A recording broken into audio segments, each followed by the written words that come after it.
پیارے بزرگوں اور دوستوں،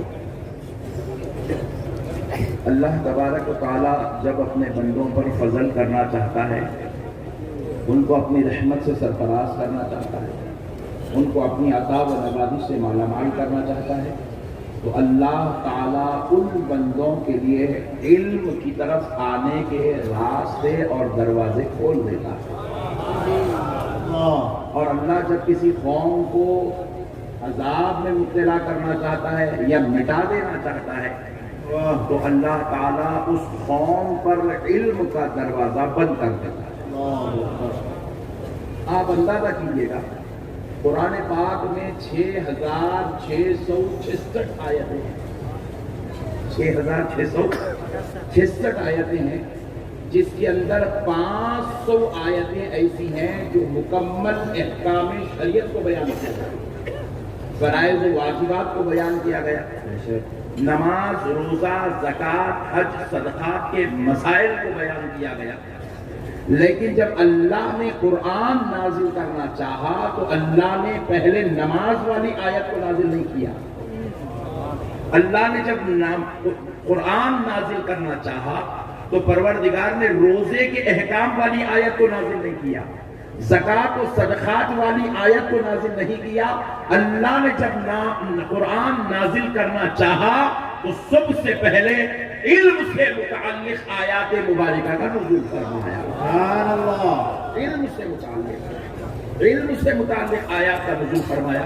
اب تو یہ قوم کی بدبختی ہے، یہ مسلمان قوم کی بدبختی ہے، یہ ایسی جاہل قوم آج اس دنیا میں پیدا ہو گئی ہے جو خود اپنے نبی کو ان پڑھ کہتی ہے، تو ایسی قوم کو اللہ ہدایت نہیں دے اس کی عطا فرمائے۔ ایسی بدبخت قوم کو کیا کہیں گے جو خود اپنے نبی کو ان پڑھ کہتی ہے؟ اتنا بڑا ظلم اپنے نبی پر یہ قوم کرتی ہے۔ اب پیارے ذرا غور کر کے سنو، قرآن جو ہے یہ علم ہے۔ کیا ہے ذرا بولیے؟ قرآن کیا ہے؟ ذرا تھوڑا سا ساؤنڈ بلند کر لیں۔ قرآن علم ہے۔ ابھی آپ نے بہت زبردست تقریر سنی، میں بھی حضرت کا خطاب بڑے غور سے سن رہا تھا۔ ماشاءاللہ حضرت کا بے انتہا جلیل القدر خطاب رہا۔ حضرت بولے چیخنے والے مولانا کا بیان نہ کرو، میں ہندو بیان کر رہا ہوں، آپ لوگ تھوڑا نہیں، حضرت کی ایک ایک بات 1,000 کروڑ کی، 1,000 کروڑ کی، میں بھی تھوڑا ہندو بول دیتا ہوں، مگر آج ہمارا کو ضرورت ہے کہ ایسے تقاریر ہمارے درمیان میں ہو اور امت مسلمہ تک ایک اچھا پیغام پہنچے۔ تو پیارو ذرا میں ایک بات آپ سے عرض کر دیتا ہوں کہ مسئلے کو سنیے کہ اللہ نے قرآن اتارا اور قرآن علم ہے۔ کیا ہے ذرا بولیے؟ سے بولیے۔ ایسا علم ہے، مولا کائنات علی المرتضیٰ ارشاد فرماتے ہیں کہ اگر میں سورہ فاتحہ کی تفسیر لکھنا چاہوں اور اگر لکھ دوں تو اتنے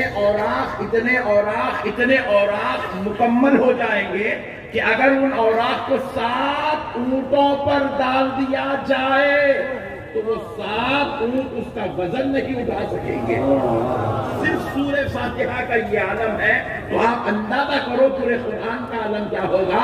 اور اللہ وہ قرآن کسی مولوی کے سینے پہ نہیں اتار رہا ہے، اللہ وہ قرآن کسی عالم کے سینے پہ نہیں اتار رہا ہے، اللہ وہ قرآن کسی حضرت جی کے سینے پہ نہیں اتار رہا ہے۔ ارے حد تو یہ ہے، اللہ وہ قرآن کعبہ معظمہ پہ نہیں اتار رہا ہے، اللہ وہ قرآن نہ کسی پہاڑ پہ اتار رہا ہے، نہ کسی دریا پہ اتار رہا ہے، نہ کسی انسان پہ اتار رہا ہے، نہ کسی حیوانات پہ اتار رہا ہے، نہ نباتات پہ اتار رہا ہے، جمادات پہ اتار رہا ہے، نہ فرشتے پہ اتار رہا ہے، نہ جن پہ اتار رہا ہے۔ ارے وہ علم، وہ قرآن مولا جب اتارنا چاہا تو رب نے کسی اور پہ لائی، اپنے حبیب محمد عربی سبحان اللہ، اے تکبیر، اے رسالہ، اپنے پیارے مصطفیٰ پر اتارا۔ اللہ قرآن اتارا، علم اتارا، لو انزلنا هذا القرآن على جبل لرأيته خاشعا متصدعا من خشیت اللہ۔ رب خود فرماتا ہے اگر یہ قرآن کسی پہاڑ پر اتار دیا جاتا تو کلام الہی کی خیش و خشیت سے اس کی کیفیات کو برداشت نہ کر کے وہ پہاڑ ریزہ ریزہ ہو جاتا. ارے جو کلام کی کیفیت و کیفیت کو پہاڑ برداشت نہ کر سکے مگر مولا کہہ رہا ہے آؤ لوگوں دیکھو جو تاب و تابانی پہاڑوں میں نہیں ہے وہ میرے مصطفیٰ کے سینے میرے حبیب کے سینے میں ہے.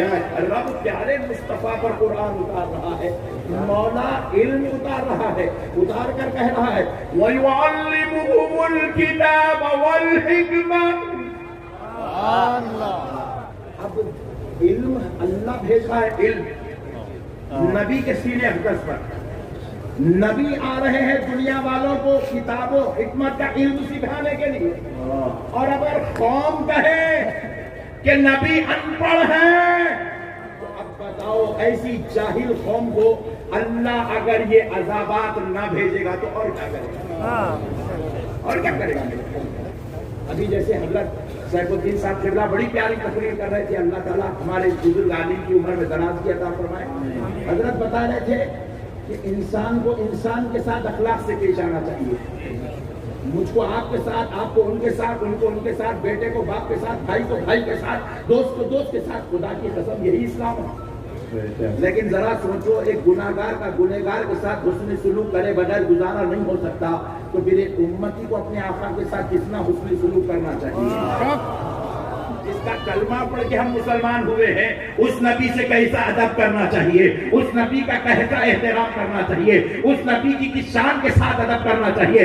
ارے وہ جو نبی آمنہ کا لال مکے کی دھرتی پر پیدا ہوا ہے, مکے کی دھرتی پر جس نے 53 سال زندگی گزاری ہے. ارے سنو سنو, اس کے رب نے اس کو کس شان کا مالک بنایا ہے. نبی مکرم علیہ السلام خود ارشاد فرماتے ہیں ان حجرا بمکہ کان یسلم علیہ قبل ان ابعث. آمنہ کا لال کہتا ہے جب میں اپنی ماں کے بطن میں تھا, ابھی میں پیدا نہیں ہوا تھا, اپنی ماں کے بطن میں تھا, اس وقت مکے کے جو پتھر مجھ پر سلام پڑھتے ہیں میں آج بھی ان پتھروں کو جانتا بھی ہوں.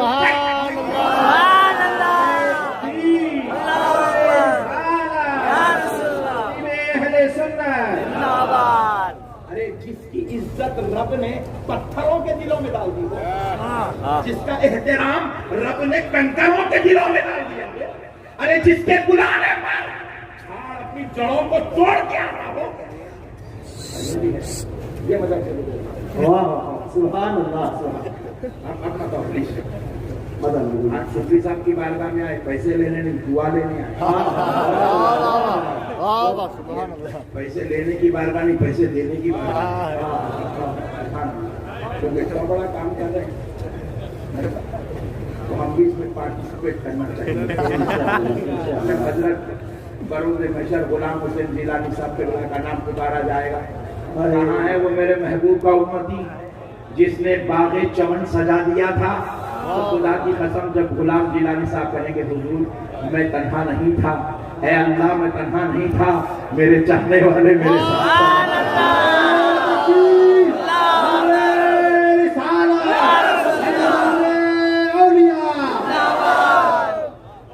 پیارو سنو, رب نے جس نبی کی محبت کنکروں کے دلوں میں ڈال دیا تھا, پتھروں کے پاس ان کی محبت پیوست ہو چکی تھی.